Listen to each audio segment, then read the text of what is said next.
Yes, I'm still here, Hollywood. And coming up on today's episode... During the height of the red carpet and fashion police, people would get pissed. And as I used to say, when you're making $20 million a movie or $1 million an episode, and you're getting everything for free, and you're wearing dresses that are made for you that are, $20,000, $30,000 couture gowns, and it's award season and we don't like one of them, after all the parties and all of this, that we don't like one of your dresses, you probably take yourself way too seriously. I just said, whomever he marries, all of Grandma's silver and jewelry and all my parents' art, if it comes with you, it goes with you. This is not for your first wife to keep. We are not going to court to argue over your great-grandmother's silver that she smuggled out of Russia. And to this day, people come up to me and burst into tears, which is very odd. It got very hard in the beginning because I was having to comfort all these people and all these strangers all the time. You hear the term like father, like son a lot. But come on, what year is it? Like mother, like daughter is often much more fitting, especially for today's show.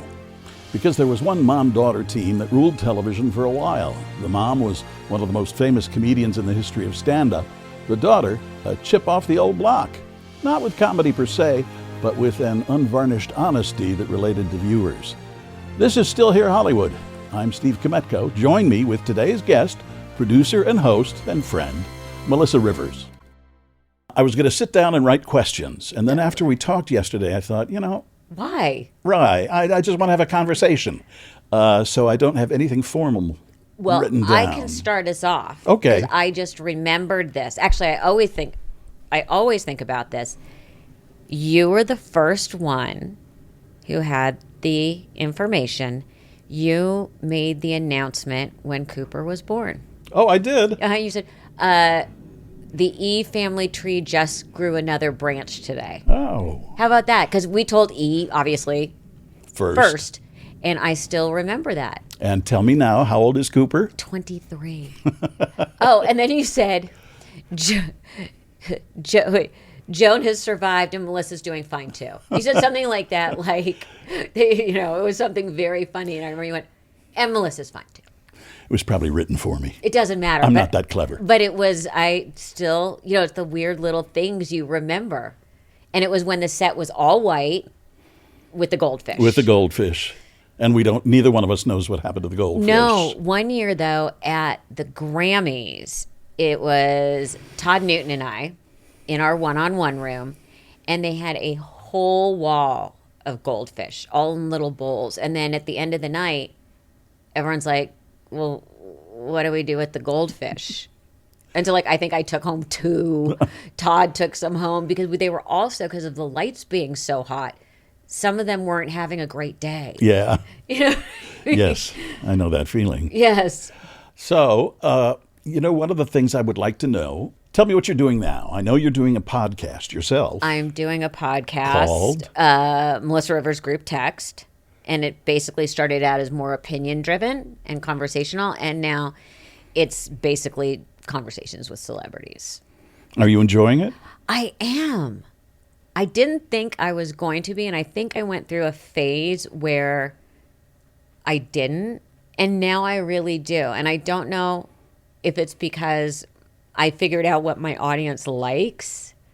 I don't know if I'm just getting different kinds of guests, but I do know, and you should know this too, I've had one foot on either side of the interview process, or as I say, the red carpet, forever. So I find that people can have a different kind of conversation with me in the sense of there's nothing that sure, there's stuff people can surprise me with, but I feel like there's such a familiarity that I can ask things and laugh at things that no one else could say or do.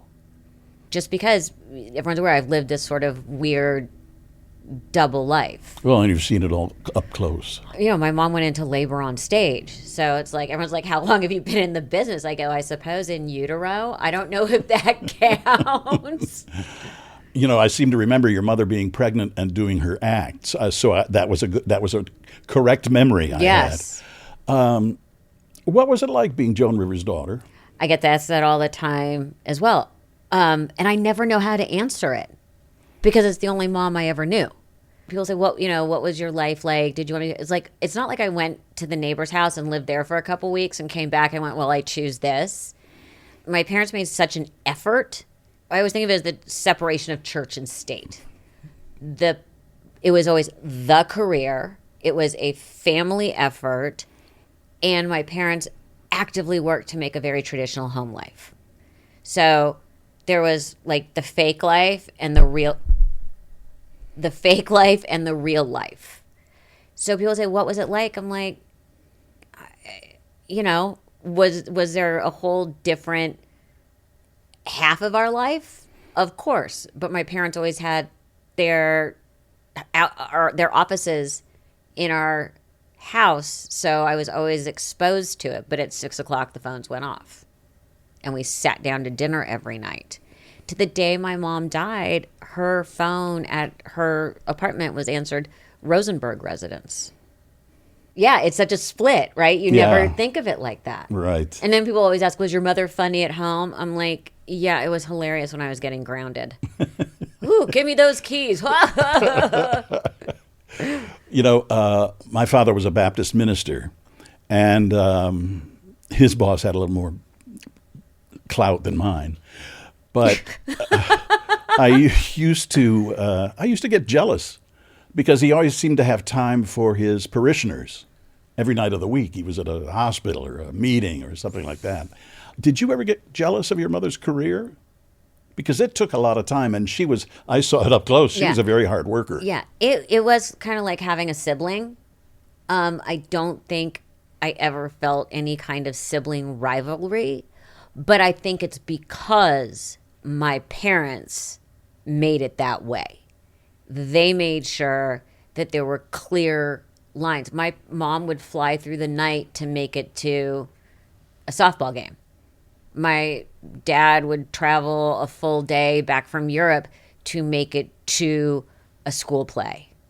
And I think because they made such an overwhelming effort. Finally you're a teenager, you're like, you can stop coming to fucking games. Like, enough. You're embarrassing me. You're the only parents who are at every game. Go away. And please do not come home on the weekends because I'm in high school and I want to have fun, and please be gone. I think I never felt jealousy. My mom always used to say the most frustrating thing for her was I never got credit, nor will ever get credit for what I've accomplished and what I've done, especially in those years. Yeah, but you know what? When I go through Facebook or Instagram now, there's always, frequently, mentions of your mother and how much people miss her. Always. I still have people who come up to talk to me and burst into tears. And when Steve, my fiance, and I first dating, I think it was the first time we ever went to the movies together. And we were walking into the theater, and all of a sudden I hear, oh my God. And it's someone who had worked at E, who I didn't remember or knew, sees me and bursts into tears. And then it's like, oh my God. And we go, and Steve, it was like our fourth date, looks at me, he goes, does that happen? I'm like, yeah, it does. And to this day, people come up to me and burst into tears, which is very odd. It got very hard in the beginning because I was having to comfort all these people and all these strangers all the time. And what would be the word? Not trying, and not debilitating, but it did hit a point where that was like exhausting. Exhausting. And I would stop going out. And airports became minefields. It's nice, though, to hear you have a respect for it when you could easily be resentful. Yeah. But because it was always so clear, my mom's career was always referred to as the career. It was never her career, my career. And like when we started working together, it was still the career. So I think it was always instilled in me that to have that kind of success, you have to have a team. No one can fly solo. And I think that in my head, it was another entity. It was another family member. When you lost your father, how did you get through that?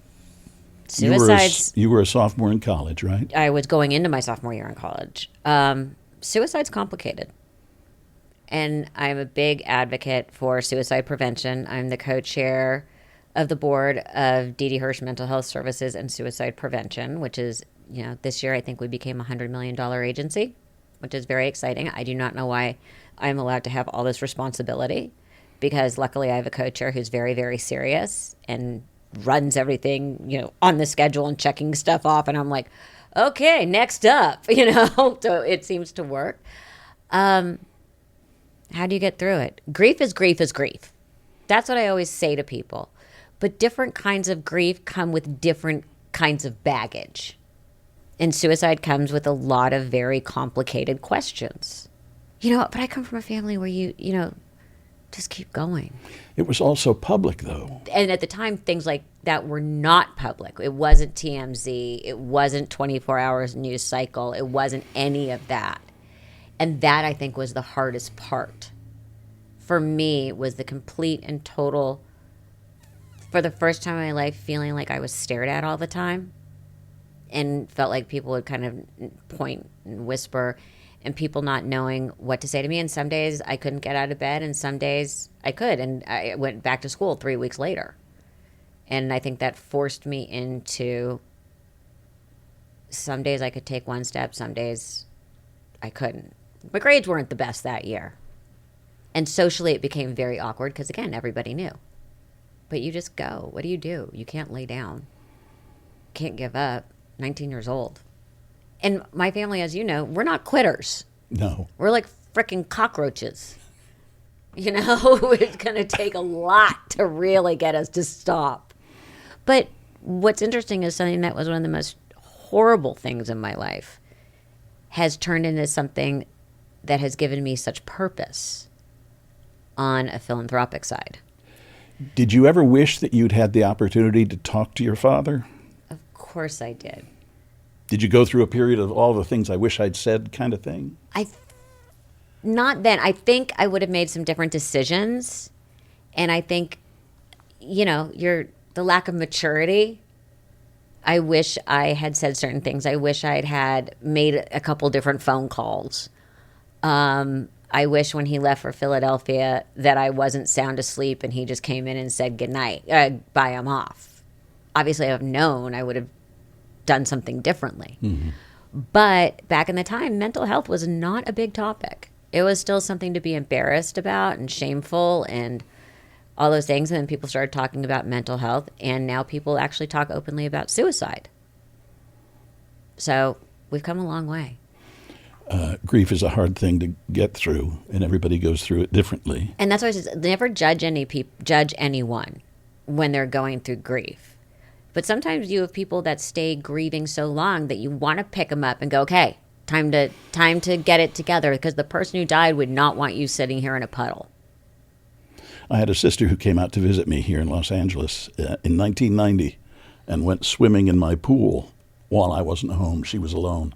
She had an asthma attack and drowned. I came home from work to find her. And that's rough. It was real rough.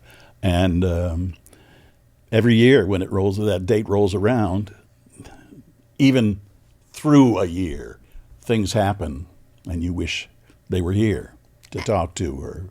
I find that much more with my mom, because I was an adult and a mother and had been through so much more in life.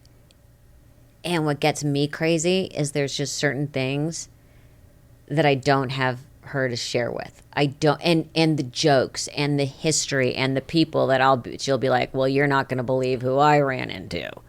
And having those inside jokes of, one of our last conversations, she ran into someone that day, and she's like, well, I ran into so-and-so, Now, let me tell you, they were wearing something that I thought to myself, how do I not say you're a little long in the tooth for this? And like, I'd be the only person who knew the person and got why it was funny. Or, that's what gets me crazy, that I can't pick up the phone and go, that goddamn son of a bitch, and they're trying to jerk me around. Or, my mom used to be like, I'd call it, she'd call me and be like, I hate everyone today. Where I would call and just be like, not your turn, I love the phrase long in the tooth. I use it about myself all the time. Yes, we all do. Long in the tooth. Perhaps has aged out of a crop top. Yes. It was like one of her friends was like in some crop top. She's like, what the hell? You're, in your 70s. I don't care how good your abs look and that it touches the top of your pants. Don't put your arms over your head. Nobody wants to see it. I went to see your mother shortly before she passed. She was at my alma mater in Chicago at Columbia College. She came to address the student body. Oh, well, that's always a solid choice. She was so funny. When do you miss her most? I think it's different. With my dad, when something big happens, I'm like, God damn it, he should be here. I miss my mom most for those inside jokes, for the fabric of the history of your life, that we could reference a relative and know exactly why it was funny or exactly what it meant, or in business or someone, because you would always call me like, can you believe this shit? That's what I miss. That's when I miss her the most. Not so much when things are bad, but when things are good, or that she'd be the only person who understood why something was so funny. Those are the times that are hardest for me. Well, and her not planning my upcoming wedding, because, that was like her thing. My first wedding, I'm just like, go do it. I don't care. So and that was a production. Yeah. Well, and I'm I have discovered that giving up the power on that was probably one of the smartest decisions I ever made. Because, like you had a choice? Yeah. But, she would come with choices. This, or this, and I don't like this one and this one. Which one do you want? You know what I mean? And now, like, you're having to make all these decisions, and I'm like, I don't know. I don't know what I'm going to want next year. I can't tell you what I want tomorrow. So you're planning a wedding right now. Mm-hmm. Is it coming up fast? Do you have a little March. Next March? Next you March. have a little time. But you don't. That's what's so crazy. Like, you already have to, like, if I have to send in one more deposit check and Steve and I try and go every other, and somehow he hasn't figured that we're at 2 for 1 because he's a lawyer. So I was like, can you read the contract? Can you just take care of it? And finally, this last one, he's like, you got to do this one. I will read the contract, but you have to send the check for this one. And everyone's like, he's the blushing bride, not me. Can I ask where you met? We met at an event. And you know what? It takes it takes some gumption to walk up to me and chat and then say, would you like to have dinner? Like, most people don't do that. My guy friends all my life have been like, you're so intimidating. I'm like, are you kidding me? But I realize that now. And I'm like, that's impressive. But I told you, he almost didn't get a second date because he was wearing really bad shoes.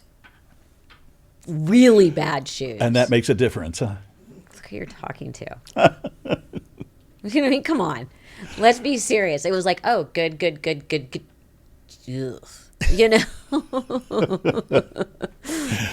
Well, I just saw you posted something online on Instagram, and he was wearing Vans, which were very nice. Thank you. He's very old school, L.A., Hancock Park, grew up here, conservative family, and I have expanded his wardrobe. And like I have said to him, I will not take you out of your comfort zone. I might make it a little bigger and modernize it. Like, he has only worn like Brooks Brothers suits his whole life, and all they do is shorten the sleeves and shorten the bottom. I'm like, could you look a little less boxy?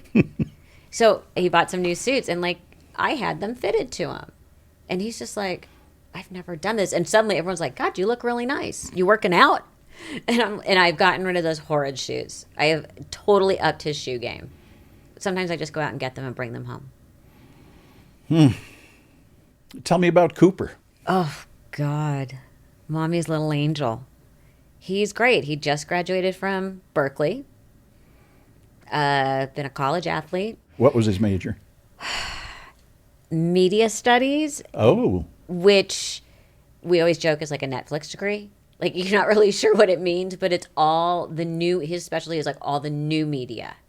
So I just think it's sort of the next iteration of when you say I have a degree in communications. That's me. Exactly. Like, but now they call it media studies. Uh-huh. And his concentration was in new media.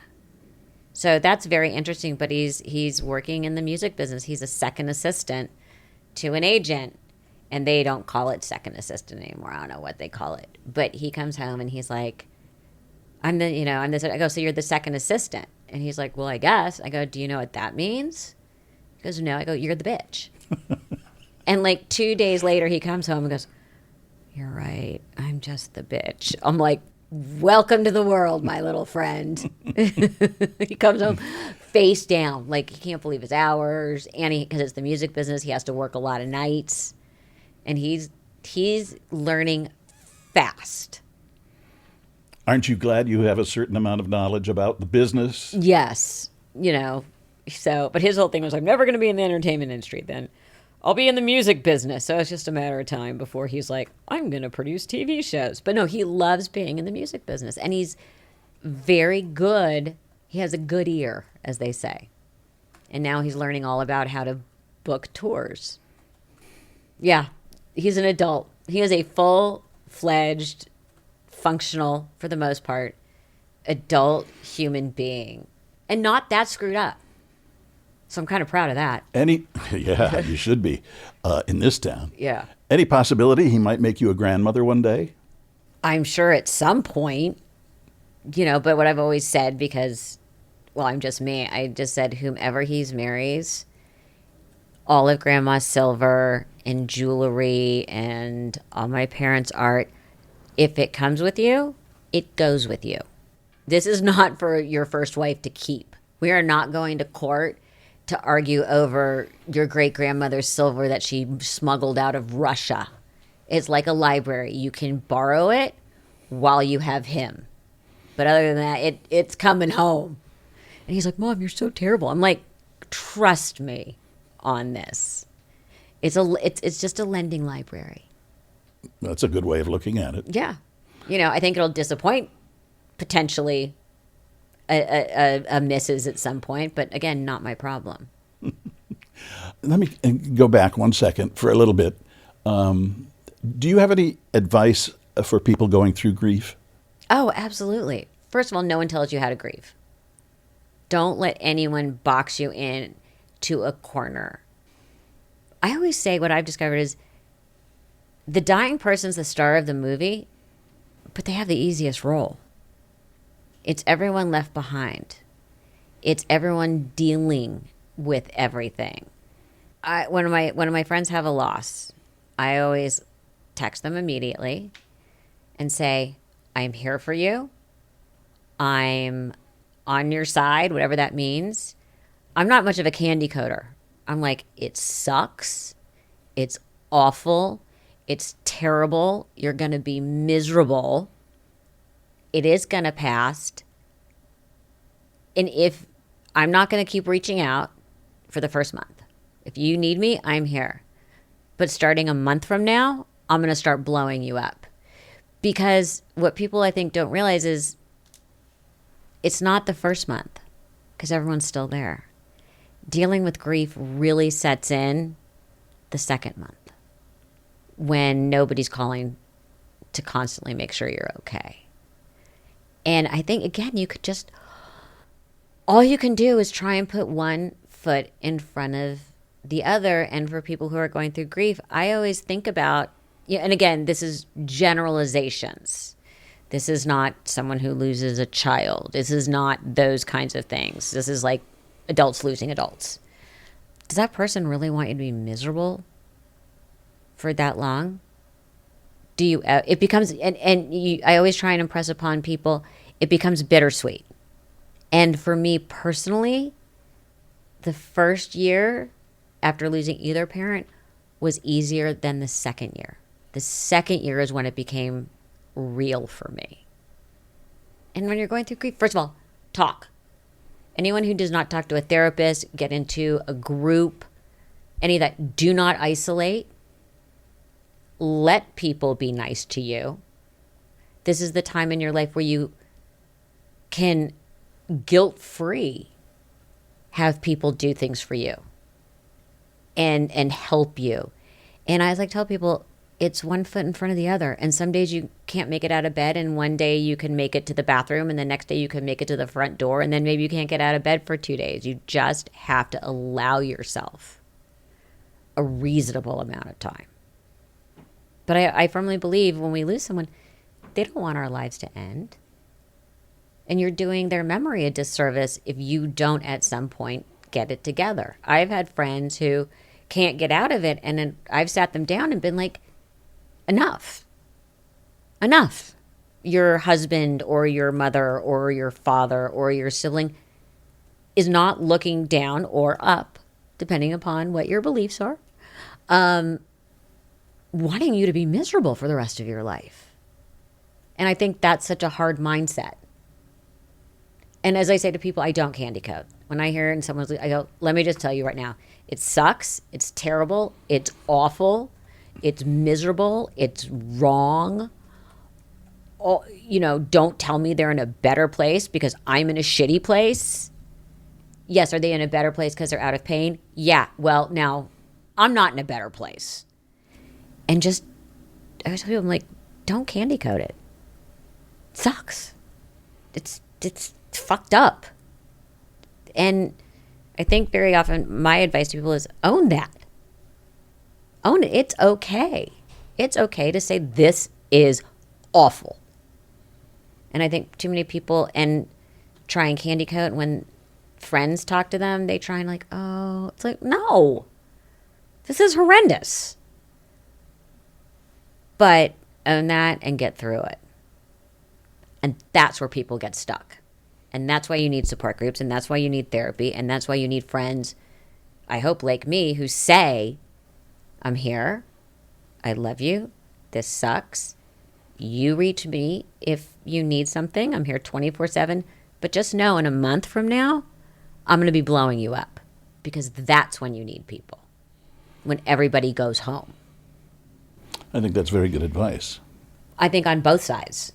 Hey, curious. I hope that was helpful. Yes, it was. I think so.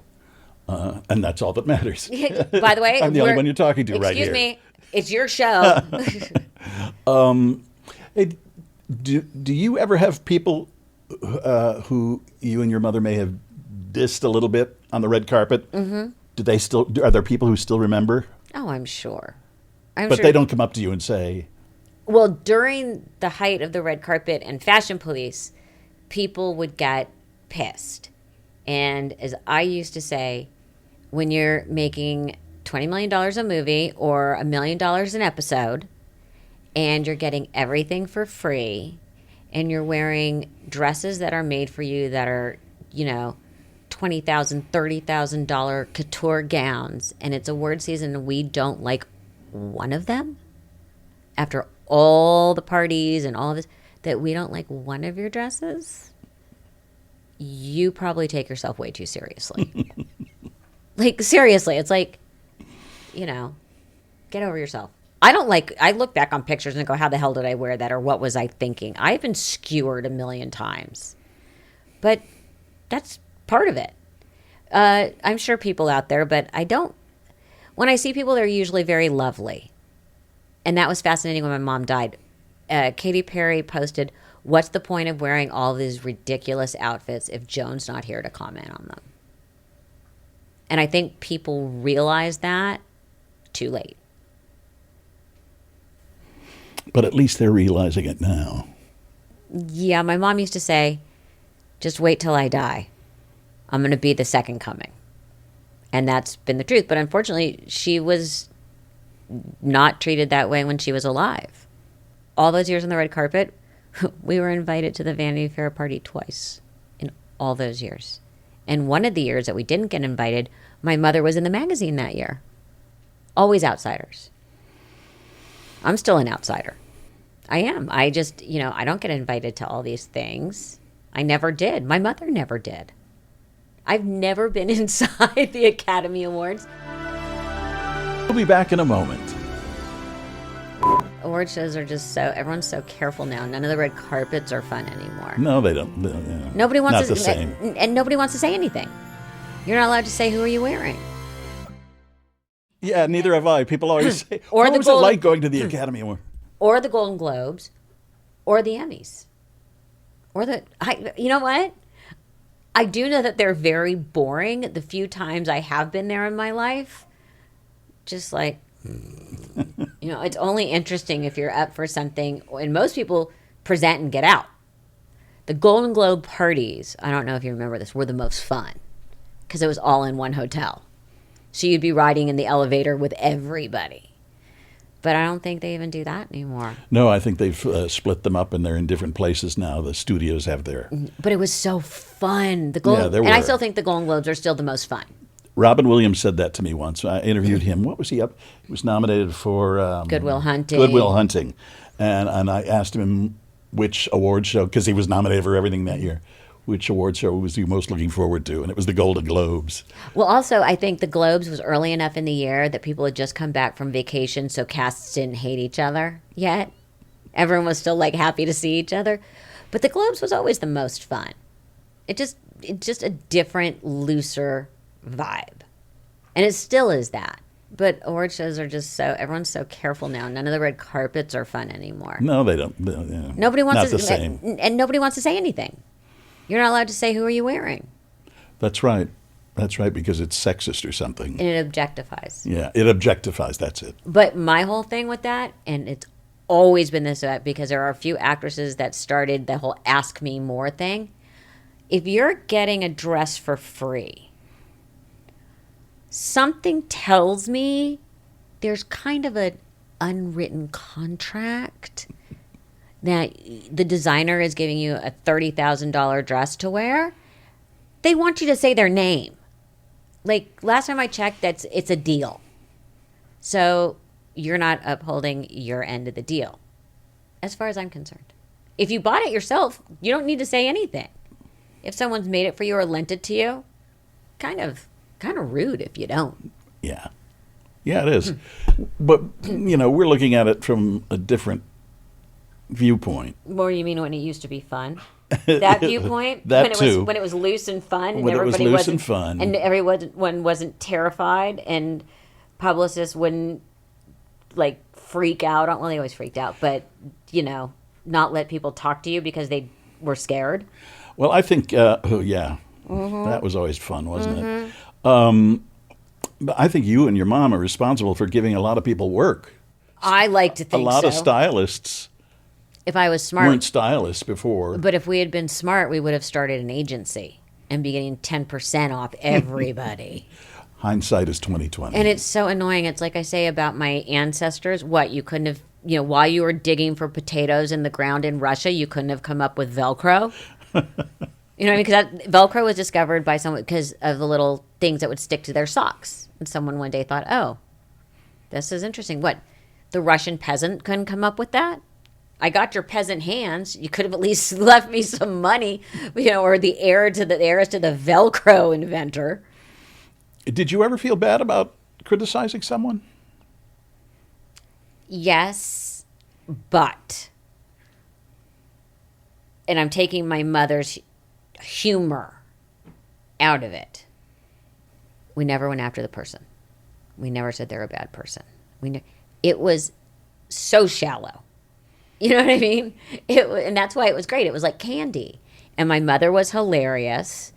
And again, what everybody forgets is my mom loved being a star. She loved fashion. She loved these actresses. She loved the events. So making a joke was no big, it was coming from such a place of, isn't this the best? And it goes back to, was it from Stripes? Lighten up, Frances.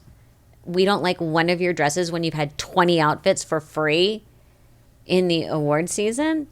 And in her act, one time she had a Willie Nelson joke.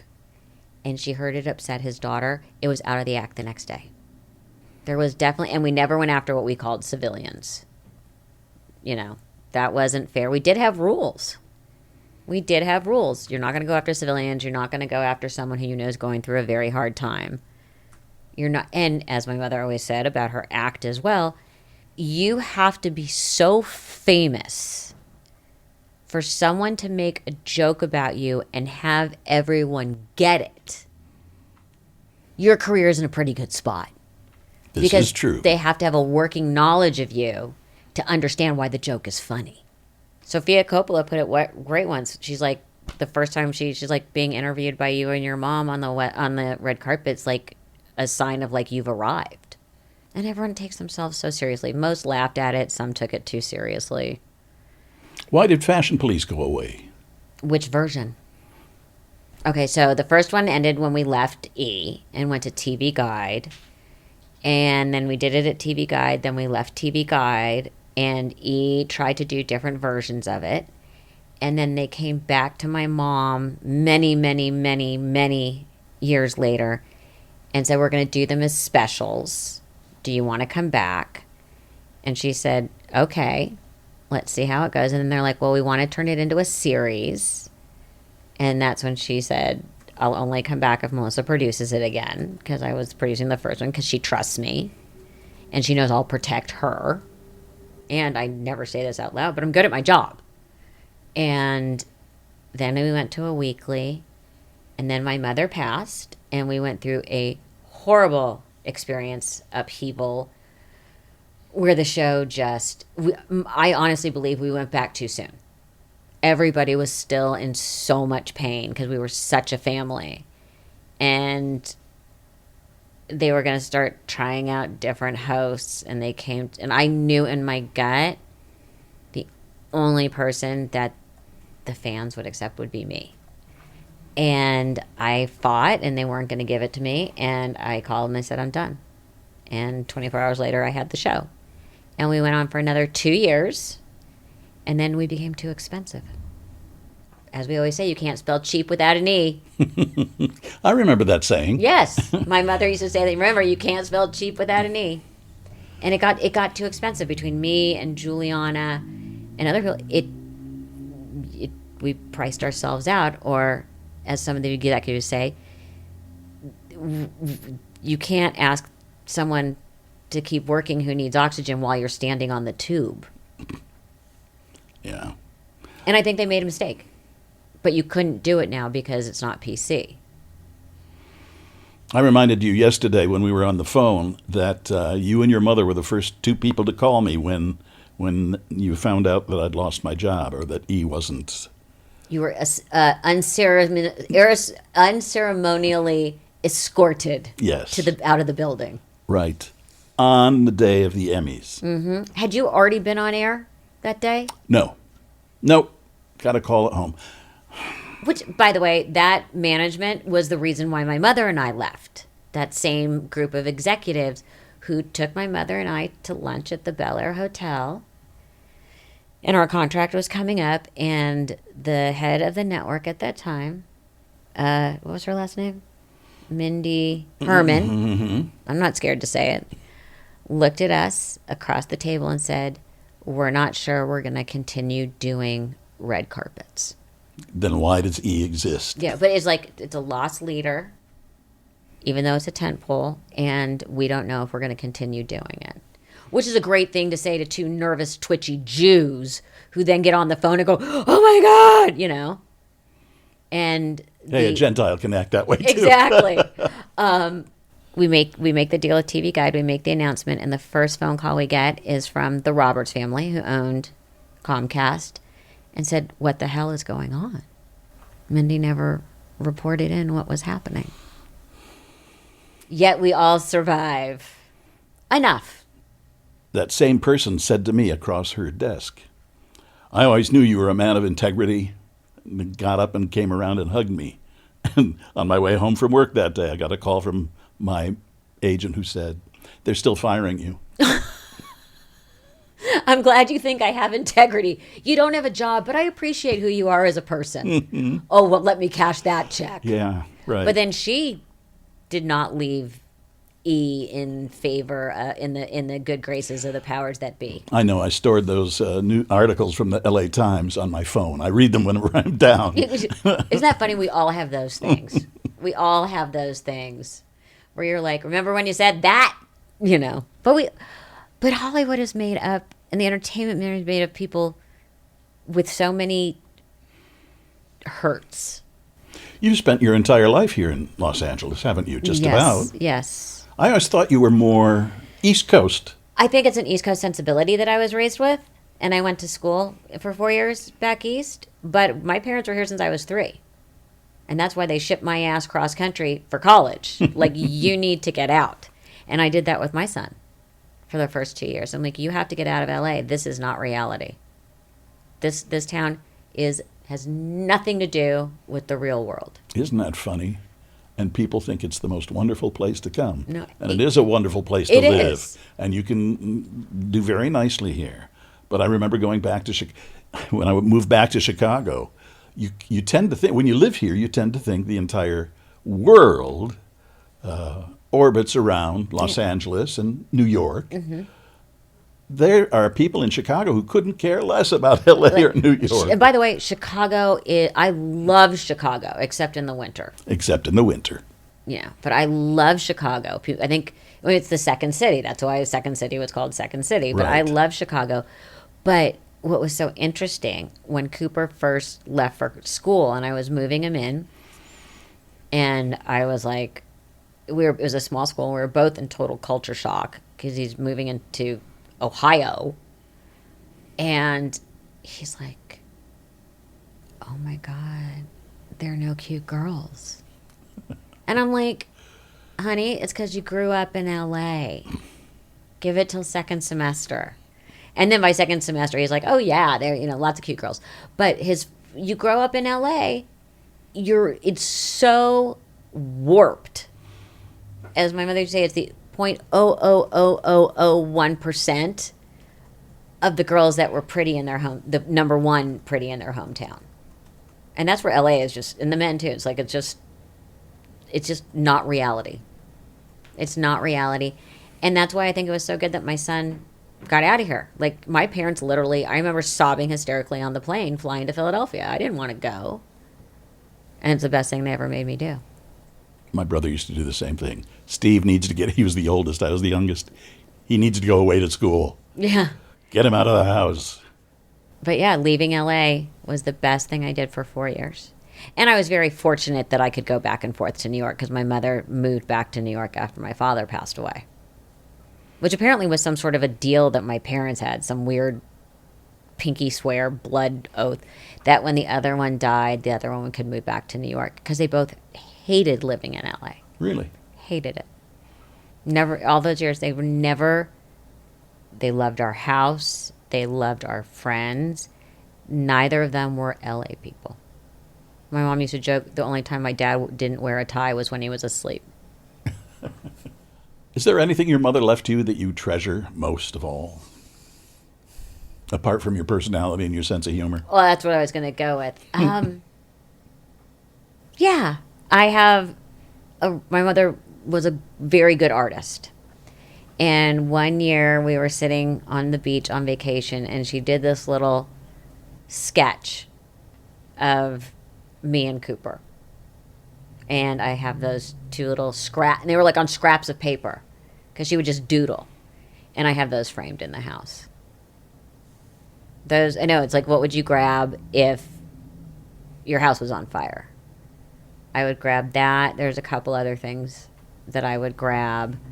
But that to me, and I see it every day, because it was such a real moment. She was sitting on the beach and, probably in the shade under 20 layers of clothing, so no sun could touch her. And Cooper, and he was little, and it's just sort of from the side, and then the two of us just kind of just sitting there on the back.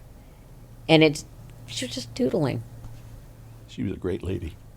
Yes, she was. And it's interesting because Cooper still profoundly feels the loss in his life. At one point after my mom died, he looked at me and said, he was crying, "Nothing will ever be good again." And this is another good one for grief. And I said to him, things will be good again. They'll just be different. And then I went in my room and sobbed hysterically that my son felt that way. But I truly believe that too. When you say nothing will ever be good again, it'll be good again. It'll just be different. There was that wonderful movie about your mother. I don't know if it was, I can't remember now if it was a documentary or what. It was the documentary. Where it shows her with Cooper on, is it Thanksgiving? Where they're taking food to people who are sick. Yeah, who are... and she was teaching him. Yes, and Cooper and I still do that every year. It was so nice. Yeah, we do that every year. We get up on Thanksgiving morning and volunteer. Every single year still. We used to do it for God's Love We Deliver, which was the big charity in New York that she was on the board of. And we do it with, Cooper and I do it with Project Angel Food here. We go into the kitchens and pack boxes into bags so that they can be taken, by the drivers. Literally. I mean, we still, every Thanksgiving morning, we get up and do that. This has been so much fun, Melissa. So much fun, but you haven't given me any, good inside gossip. It's so boring. You were always so good at keeping it to yourself. Shit that I don't know that went on at E. We have a camera and microphone. I can't do that. Oh, God. You were always so good about being not telling. And it's just it's so aggravating. It's the one thing I never liked about you, Steve. You were too discreet. My father was a Baptist minister. He kept things to himself. Can you hear my eyes rolling? Yes, I can. It is so good to see you. Good to see you, too. I really enjoyed this. Me, too. If you are having thoughts of suicide, there's help. You can talk to a trained counselor at any time of the day or night at the 988 Suicide and Crisis Line by dialing or texting 988 on your mobile phone. Still Here Hollywood is a production of the Still Here Network. All things technical run by Justin Zangerle. Theme music by Brian Sanashin. And executive producer is Jim Lichtenstein.